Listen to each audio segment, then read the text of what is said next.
Programa Novo Alvorecer, trazendo boas novas para você. Uma realização Assembleia de Deus de Caratinga. Olá, querido, que a graça e a paz do nosso Deus esteja com você mais uma vez. Esse é o programa Novo Alvorecer, chegando para abençoar você, a sua família, você que me acompanha pela TV, o programa Novo Alvorecer de todas as noites, você que me acompanha pela internet, que Deus abençoe você e a sua casa de uma maneira toda especial. Conteúdo da lição de escola bíblica dominical, um comentário extraordinário para o nosso crescimento espiritual. Nesta hora, eu quero convidar você a nos acompanhar até o final, lição palpitante, um assunto interessante, caminhando para o final do nosso trimestre, um tempo que nós estivemos aqui aprendendo da palavra de Deus, um tempo extraordinário. Nós vamos a um rápido intervalo, rapidinho mesmo, e a gente volta já, os pastores já estão aqui para nos auxiliar, então você não saia daí.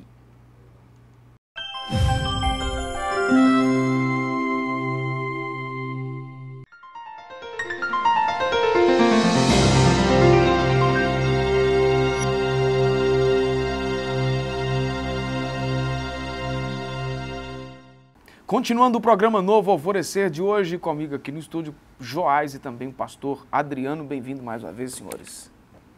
Amém. Lição de número 11, que nós estaremos estudando neste próximo domingo, dia 18 de março de 2018. Os gigantes da fé e o seu legado para a igreja é o tema da nossa lição. O texto áureo está em Hebreus capítulo 11, versículo 1.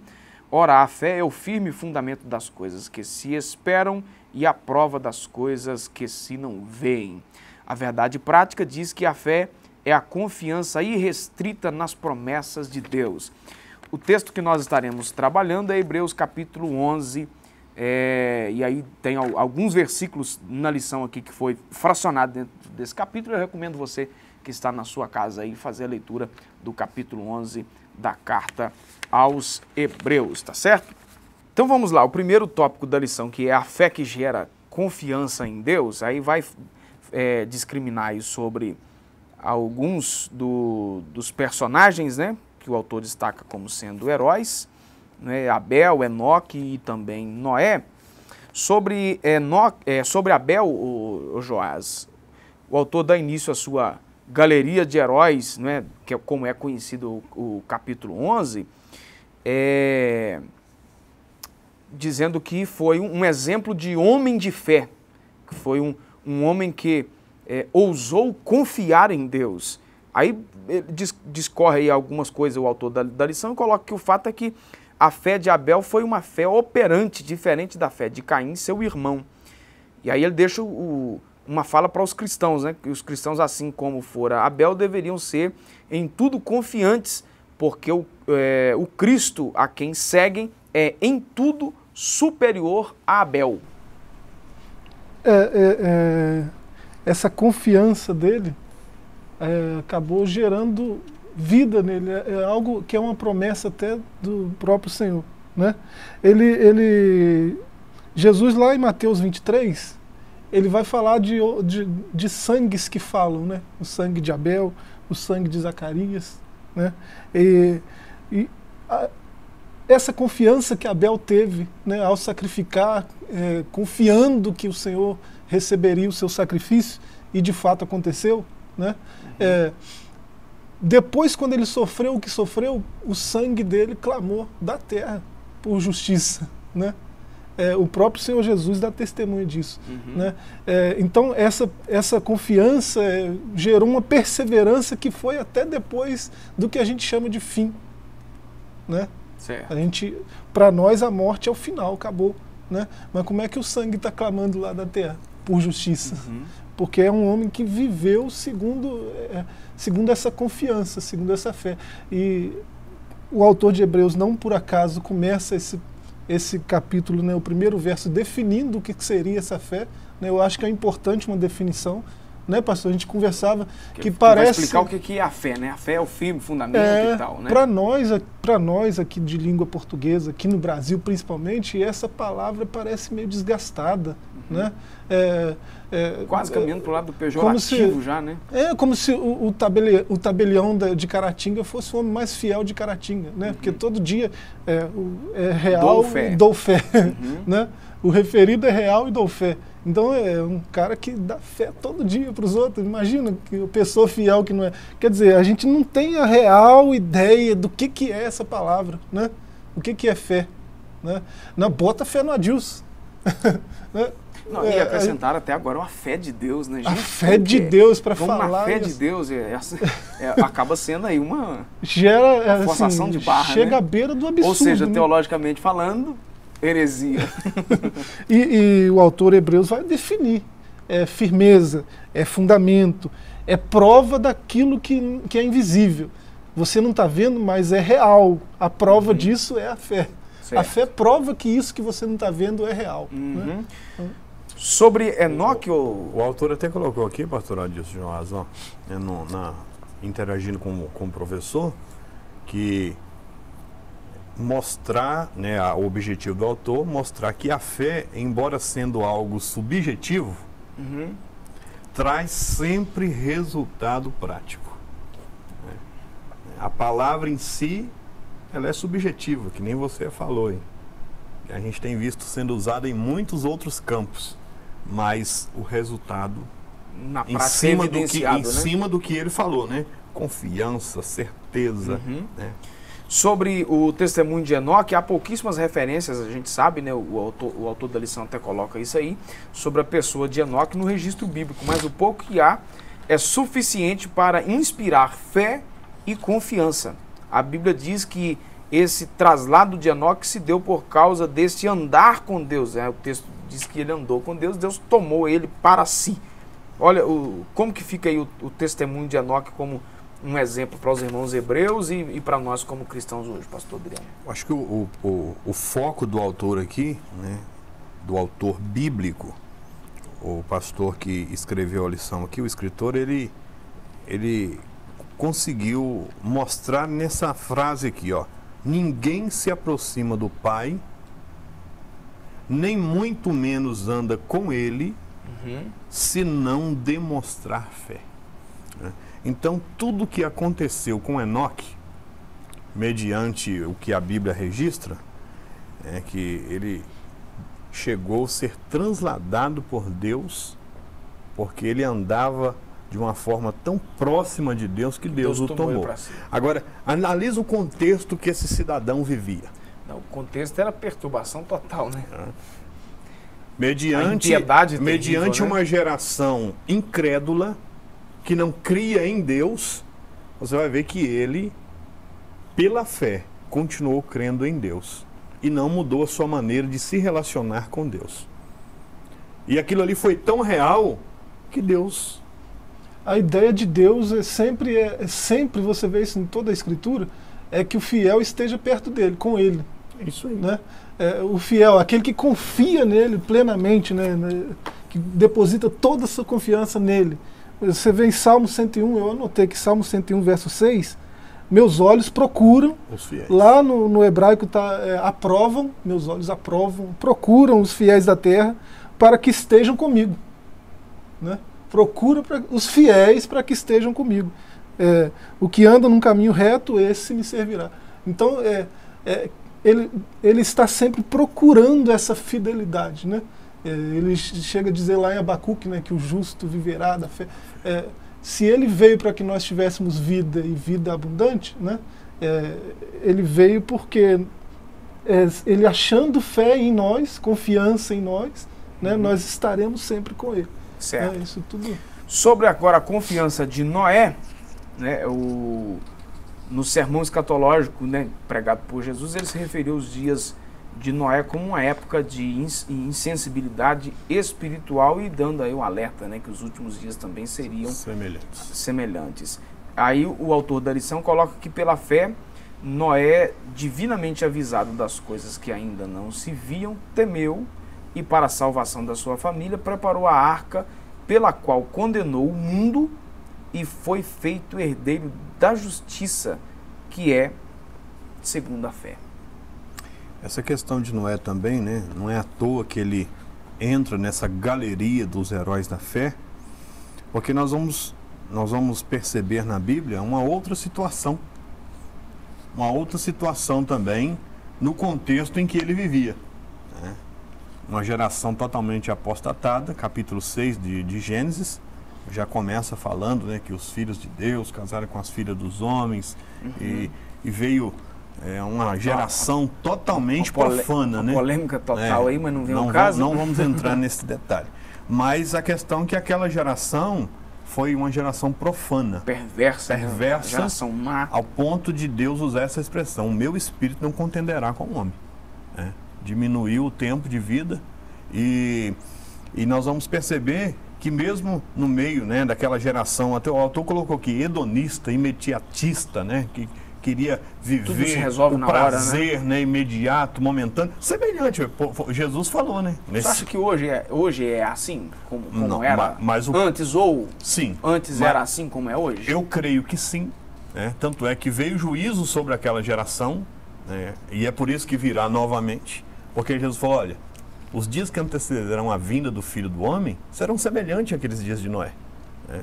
As pessoas se preocuparam consigo mesmo, com o momento, com a curtição, e é o que a gente está vivendo. Mas nós vamos ver aqui por que esse camarada entra na galeria dos heróis da fé, que mesmo no meio de uma geração todinha, Joás, como aquela, a Bíblia diz que Deus olhou e viu Noé um homem justo.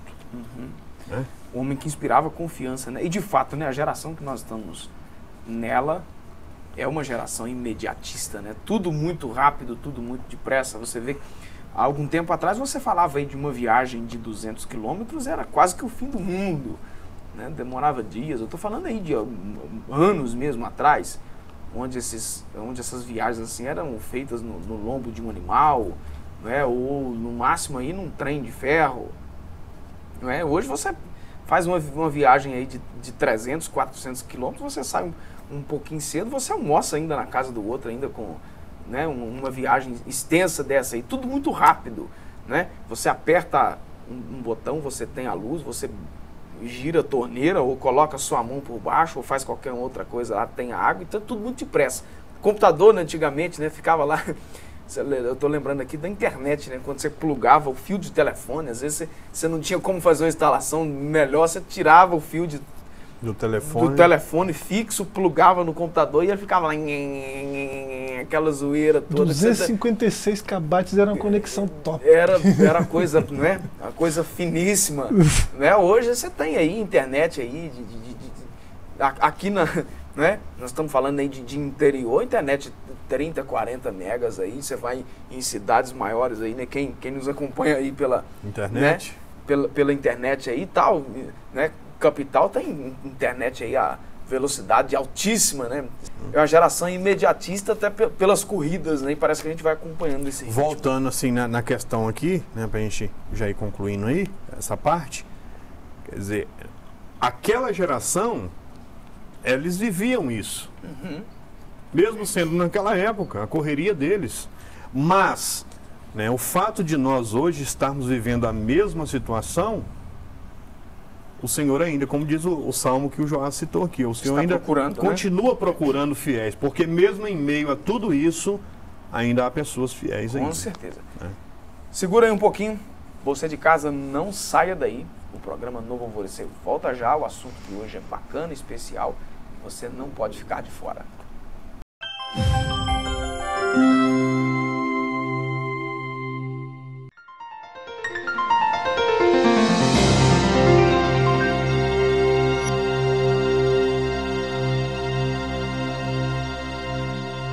De volta com o programa Novo Alvorecer, o segundo tópico da nossa lição. Agora, senhores, a fé que faz ver o invisível,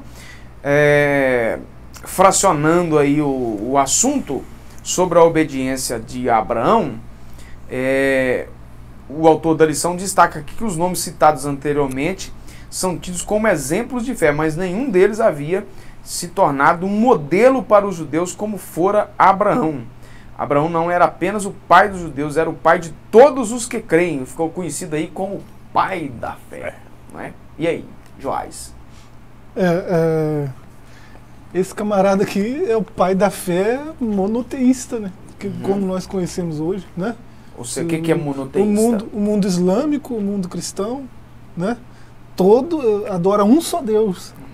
Por causa... O judaísmo também. Né? O judaísmo, por Aí, causa o que de é Abraão. monoteísta? Define aí para quem não... Monoteísta é alguém que crê em um só Deus, né? Que até essa época de Abraão, o próprio pai dele era politeísta, tinha vários deuses e fabricava deuses, né, na casa dele.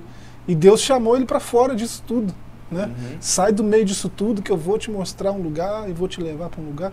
E assim, existe literatura rabínica, né? Me parece que Pirkei Avot, né, diz que ele foi submetido a 10 provas. Eles pegam esses textos lá de Gênesis e conseguem enumerar 10 provas a que ele passou e ele foi bem sucedido em todas, né? Por isso ele foi chamado amigo de Deus, né? Tem vários textos aí que chamam ele de amigo de Deus, né? Um diz que Abraão é amigo para sempre, né? Quer dizer, ele continua hoje amigo de Deus, né? Eles têm essa amizade até hoje, né? Certo. Pastor Adriano, os cristãos então devem seguir as pegadas de obediência e mesmo a fé desse amigo de Deus? Sem dúvida, né? Porque a atitude de Abraão, ela foi fenomenal. Né? Lembrando que o camarada, ele era bem sucedido, estabilizado no lugar que ele estava. A cidade, né, da Mesopotâmia, que a gente sabe que historicamente é o berço da civilização da onde ele saiu, era uma cidade bem movimentada, uma cidade para a época grande, e de repente Deus fala, sai daí. Sai sem questionar, né? Eu vou te mostrar ainda um lugar. Exatamente, né? Há outro detalhe. O camarada é conhecido como pai na fé porque ele não teve fé só para sair, como para ir para um lugar que ele nem sabia onde que era. Então, concluindo aqui, precisamos sim de crer em Deus como Abraão creu.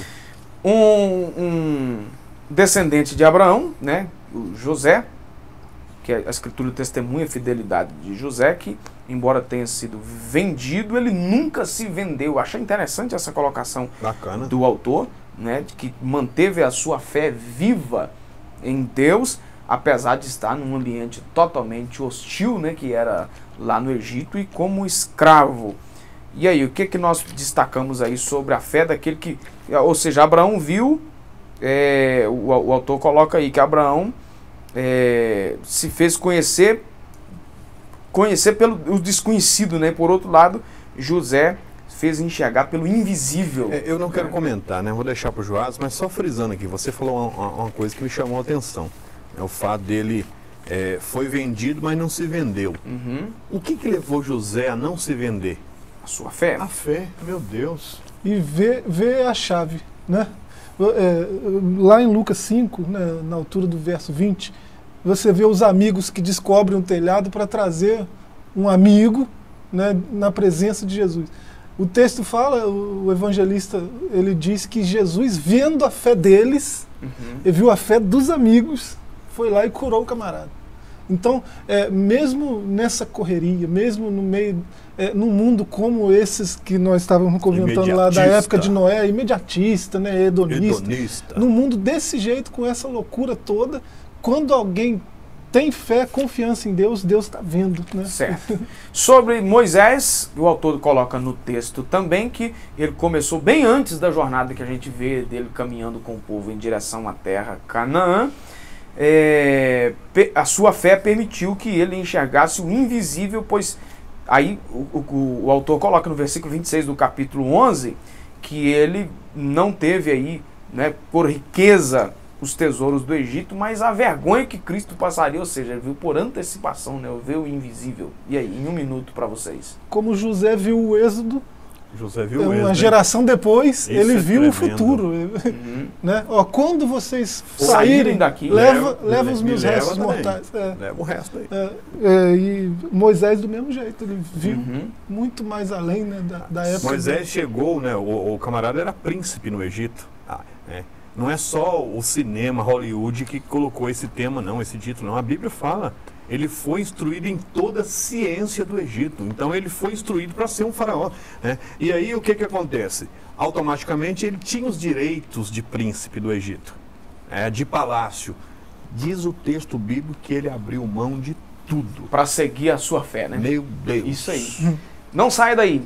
Nós vamos dar uma pausa, mais uma aqui no programa Novo Alvorecer e voltamos já já.